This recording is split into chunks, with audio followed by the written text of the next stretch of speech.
would like to invoke my right Mr. Chair. self-incrimination, Your Honor. May I move that we cite Colonel Grijaldo in contempt for violation of Section 11, Paragraph C, refusal to answer relevant questions?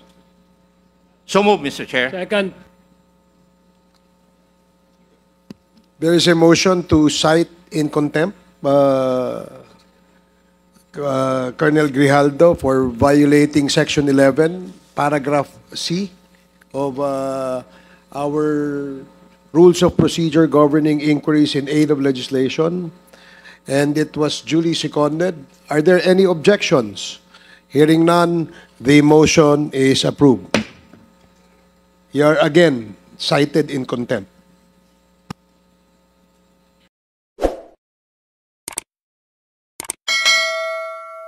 Or is this the affidavit that you submitted to Senate, Colonel Grijaldo? Yes, Your Honor. Yes.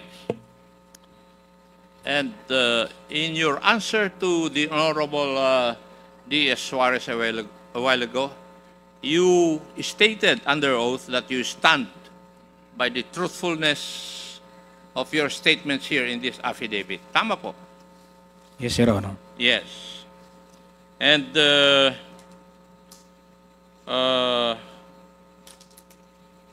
you have imputed certain inappropriate actions on our two colleagues, the Honorable Abante and the Honorable Fernandez. Tama po ba? Your Honor, I will stand by my statement in the Senate under oath, That is and I not would an like to invoke appropriate- my right to self-incrimination, Your That Honor. is not an appropriate answer to my question. Ang tinatanong ko po is, dito sa mga statements mo na ito, you have imputed inappropriate actions by the Honorable Abante and the Honorable Fernandez. Would that be correct? Yes or no? Your Honor, I stand by my statement given at the Senate under oath, Your Honor, and I'll invoke my right for self-incrimination, Your Honor. Okay. May I ask the Honorable Abante and the Honorable Fernandez? Ngayon ako makaganti, Mr. Chairman. And if I may, let me remind the two congressmen that you are under oath. In the statement or sworn statement of Colonel Grijaldo, it stated here, number 4, after I answered questions related to extrajudicial killings and the reward system, I was approached by a security personnel while I was seated as one of the witnesses during the hearing. The said person told me that I was being summoned by Congressman Dan Fernandez. The Honorable Fernandez, do you agree to this statement? Yes, Your Honor. Okay.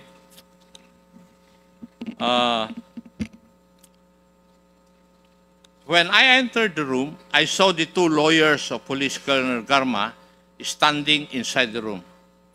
Two lawyers of Colonel Garma standing inside the room.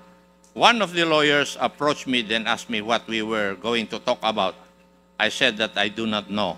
May I ask the Honorable Abante and Fernandez if there were really the presence of the two lawyers of Colonel Garma were present? Yes, Chairman Acop, yes. The Honorable Abante, do you agree with Honorable Fernandez? He's talking to somebody, Mr. Chairman. Maybe you can cite him in contempt. Chairman Abante, Chairman Abante, you're being asked. Chairman Abante, you're being asked by Chairman Acop to confirm the statement.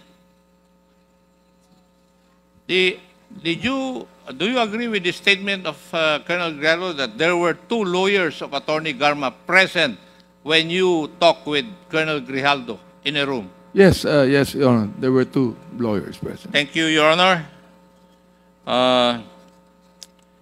According to the affidavit of Colonel Grijaldo, the Honorable Fernandez asked Colonel Grijaldo to sit beside him, and you entered the room and sat on the far end chair on the right. And one of the lawyers of Colonel Garma stood near the back of Colonel Grijaldo. Would that be correct? Ako yung unang dumating, Mr. Chairman.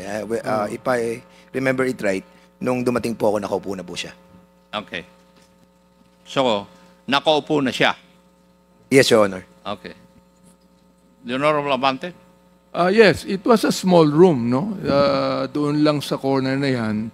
And so, malapit din kami sa isa. So, just need to each other. In fact, Mr. Chair, I'd like to say na when I talked to him before he came in the room, was that because it was Colonel Garma that said that Colonel Grijaldo knows a lot. He knows a lot about this thing. So, sabi ko, sige, total, normal naman yung vetting na ginagawa natin, kinakausap natin. So, we talked to him and sinabi ko kay Colonel Garma, can he corroborate your statement? Ang sabi ni Colonel Garma, yes eh. So, kinausap namin. Your Honors, pasensya na po kayo kasi hindi naman sumasagot kasi sa mga tanong ko sa si Colonel Grijaldo. Kaya kayo po ang tatanungin ko na muna. Mr. Chair, if I be allowed. The resource person is not allowed to ask questions. No, I'm not asking question, Mr. Chairman. I will be answering in relation to the answer of So Congressman. you are replying to the question Yes. raised by... Yes, Mr. Chairman. Please proceed. Well, ang totoo po kasi noon, yung pong dalawang lawyer ni Colonel Garma, sila po talaga yung nag-approach sa amin. Ang sinabi po nung dalawang lawyer, if I remember it right, yung pangalan po nung lawyer si Attorney Victor. Nakalimutan ko po yung ipilido. Attorney Kilang and Attorney Kumigan. Yes, opo. Ang sabi nila, kasi kung matatandaan niyo po, yung ating supplemental affidavit na ginawa po ni Colonel Garma was given to us on the day itself. And then, nung binabasa po natin, sabi natin, sino magko-corroborate nito? Sino magbe-betting ito? Lumapit po yung dalawang lawyer. At ang sabi, kung pwedeng kausapin si Colonel Grijaldo. Dahil si Colonel Garma ay very close daw kay Colonel Grijaldo. At siya makakapag-bet sa mga nakalagay doon sa supplemental affidavit.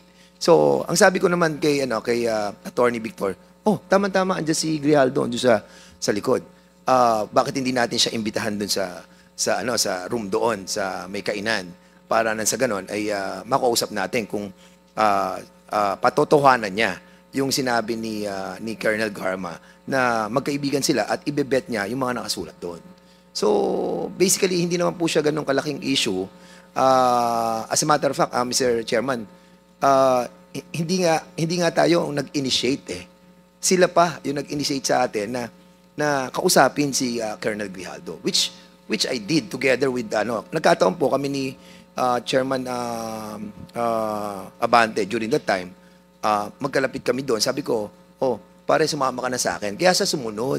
Kaya nagulat na lamang po kami that biglang nagkaroon po ng ganong istorya. But nevertheless, Mr. Chairman, yun po yung nangyari doon. At nung pumasok po ako sa loob, nauna po ako kay Chairman Abante ng konti lang.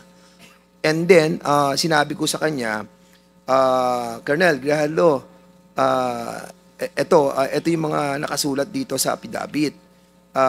Sabi ko dito sa paragraph, hindi ko matandaan, 17 ata o something na gano'n. Ito ba, mapapatotohanan mo na sinabi ni Colonel Garma? Ang sabi niya, wala po akong alam dyan. Yung ibang ibang mga sinabi ni Colonel Garma. Kasi sabi niya, kaibigan kanya eh. So, basically, doon po umikot yung aming usapan. Siguro maabot po yun ng mga less than 10 or 15 minutes. And then, nung sinabi niya talaga wala siyang alam, edi lumabas na po kami. And the CCTV can prove na talagang hindi po kami nagtagal sa loob. At the same time po, pag tinignan niyo po yung kwarto dyan, kahit puntahan po natin lahat, napakaliit po ng kwarto. At sa labas po ng kwarto, marami pong mga tao nandun. So kung nagkaroon po ng coercion, nagkaroon po ng harassment, nagkaroon po ng forceful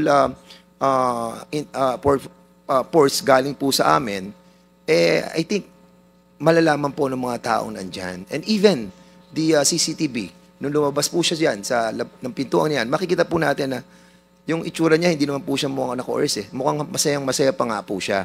Kaya, I think, Mr. Chairman, yung pong accusation sa atin, na malayan yung ating pong committee and the two chairman, masyado pong unfair. But of course, binibigyan pa rin po natin siya ng pagkakataon na liwanagin po yung mga pangyayari. Kaya, andito po tayo at binibigyan po natin ng patas na pagdinig. Marami pong salamat sa pagkakataon. Mr. Chair, pwede maidagdag to? With, yes, Congressman Abante, with the indulgence of Congressman Ako, please. At the back of my mind, masaya pa nga ako sapagkat nabanggit sa akin ni Colonel Garma na ito talagang close siya rito, classmate niya, at talagang kakampihan siya nito. Nagulat na lang kami na gano'n ang sagot niya. So, Nung bang sinabi ni Colonel Garma yun, magkasama na kayo ni Congressman Dan? Hindi, ako hindi ko nakausap si Colonel Garma. ako ang kumusta sa kanya, hindi niya nakausap. Ako mismo kumusta sa kanya. At sino ang nakarinig na sinabi ni Colonel Garma sa inyo yan, na Congressman? Palagay ko walang nakarinig sapagkat in confidence sinabi niya sa akin When I asked her, who can corroborate your statements? Binanggit niya yung pangalan ni Colonel Grijaldo. Natuwa naman ako sapagkat very close daw sila, classmate niya, at talagang kakampihan siya nito. All of a sudden, kalaban pala niya. And Congressman Abante. Mr. Chairman, para i-corroborate lang po yan. If you remember it right, no, nung na-interview po tayo sa, I think, Bilyonaryo News Channel, nabanggit po natin doon na nakasama po natin siya sa isang pagpupulong doon po sa BGC sa Ascot Hotel, na kung saan nakiusap po sila Colonel Garma during that time. And during that time, we were shocked, ikaw, saka ako, Mr. Chair, na nakita natin si Colonel Grijaldo doon. And that's the reason, nang kinausap ako ng abogado doon, na sinabi sa akin na si Colonel Grijaldo at si Colonel Garma ay close, naniwala ako. Because na-meet na po natin siya during that time. And remember, na kayo pa po nagbayad ng dinner. That was 9,000 plus po. Kaya sinasabi ko po to, Mr. Chairman, because we wanted to ferret out the truth. And by doing that, we are initiating some form of talks with those who wanted to speak in this committee. Dahil nga, nagbe-betting po tayo At yun po yung ating ginagawa sa kongresong ito. Kaya, nakakalungkot lang na ang isang opisyal na naging isang battalion commander ng isang rehiyon ay ganito po yung kanyang treatment sa committee ito. But I cannot blame this person. If there is a big person behind him, then totally we cannot blame him. But prudence dictates na dapat po ay sarili niya, manindigan siya sa sarili niya at hindi siya matako sa kaninuman tao. Maraming salamat po. Thank you, Congressman Fernandez. Please proceed, continue, Congressman Akop. Thank you, Mr. Chair. Also in the sworn statement, Kong Dan Fernandez put the paper he was holding on the table and told me, ito ang sasabihin mo sa statement na ito. While pointing to a paragraph on the paper, ito ang second supplemental affidavit ni Colonel Garba. Sabihin mong alam mo ang reward system, i-confirm mo lang. Would this be true, Honorable Fernandez? Po ganyan ang pagkakasabi ko. A while ago, I was testifying in this honorable committee that itinuro ko po, yan, Colonel Grijaldo, ito. Yan, mapapatotohanan mo ba na totoo itong sinabi ni Colonel Garma? Sabi niya, hindi ho, wala ho. Right away. Actually, parang hindi pa nga niya nababasa, parang umihindi na po siya. So, inilipat ko sa kabila. Sabi ko, itong mga ibang nandito, yan, hindi po yan kasi andun po ako sa Davao noong 2000, wala pa ho ako dyan during that time. So, yun lang po yung mga sitwasyon na nasabi ko sa kanya about dun sa supplemental affidavit. Actually, Mr. Chairman, sa una pa lang nararamdaman ko na hindi niya po i-confirm yung mga sinabi ni Colonel Garma. Actually, hindi ko na pinursu. Basically po, yung usapan, parang naging light na lang po yung moment ng usapan. At magmamanifest po yun, yung light moment na usapan namin. Because nung lumabas po siya, masaya siya. And we can even show yung CCTV na hawak po natin ngayon, na makikita natin that wala po sa facial expression niya na he was harassed. Comsec, yung sinasabi ni Honorable Fernandez na video clip, PM. o yan, Colonel Grijaldo enters the holding room. At 7:17:59 p.m., Attorney Emericio Kilang enters. At 7:18:11 p.m., Attorney Rotsiv Comigat enters. At 7:19 p.m., Congressman Dan Fernandez enters. At 7:20:35 p.m., Congressman Benny Abante enters. At 7:35:35 p.m., Congressman Dan Fernandez and Benny Abante leave the holding room. At 7:36:14 p.m., Colonel Grijaldo exits with Attorney Kilang and Attorney Comigat. At 7:36:25 p.m., Colonel Grijaldo, all smiles, is seen conversing with Jimmy Fortaleza. yun pong kay Honorable Abante naman, paragraph 14 of the affidavit. Kong Abante asked me how many years do I still have with the PNP. I answered I still have 4 years before retirement. Then he made the remark, pwede ka pang maging general. I humbly responded to him, masaya na ako sa rango ko, sir. Pagkatapos nito, uuwi na lang ako at magtatanim na lang ako ng kamote sa amin. Mr. Chair, I cannot recall, no? Pero kung yan man, nasabi ko, ako ba'y, meron ba akong karapatan na i-promote siya? Sapagkat sinabi niya ron, gusto ko siyang ipapromote. Anong karapatan ko para i-promote siya? Para lang siya magsabi ng gusto kong sabihin niya. Masyado namang akusasyon yan na kahit kailan, hindi ko ginawa kahit kanino. Thank you, Honorable Abante. Paragraph 15. The cordial conversation between us continued. So, walang animosity. Would you agree with that, Your Honors? Na cordial yung conversation niyo? Well, actually, Mr. Chairman, di mo pa binabanggit yan. Kanina sinabi ko nga, after na tinanong na namin yung mga ilang provision dun sa paragraph niya, na alam ko na hindi naman tayo makakakuha ng magandang resulta dun sa confirmation ng betting, sabi ko nga, naging light na lang yung usapan. Hindi ko na alam kung ano mga napag-usapan. At, but after that, umalis na ako. Tapos, sumunod na si Congressman Benny. Pero dinagdag niya. Sa kanyang... Mr. Chair, tama. Tama ho. Tama yung sinabi ni Chairman Dan na very cordial. Very light ang usapan namin. Para nabibiroan pa kami dun eh. Nabanggit niya na siya magtatanim na ng kamote. Hindi ba biro yun? Yung ba totoo ba yun na magtatanim talaga siya ng kamote pagkatapos na mag-retire? Saka, in all due respect, Mr. Chairman, if I may, Mr. Chair, may I be allowed to speak? Kasi, alam niyo po, napakasama naman po ng magiging action namin if we have done something like that without the prior approval of the members of the the chairman of the Quadcom.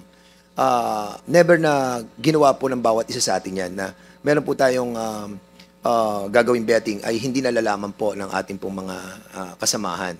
And yung pong, most especially, kung yung pong coercion at harassment na kung gagawin po namin ay mapuput into jeopardy, lahat ng ginawa po ng Quadcom.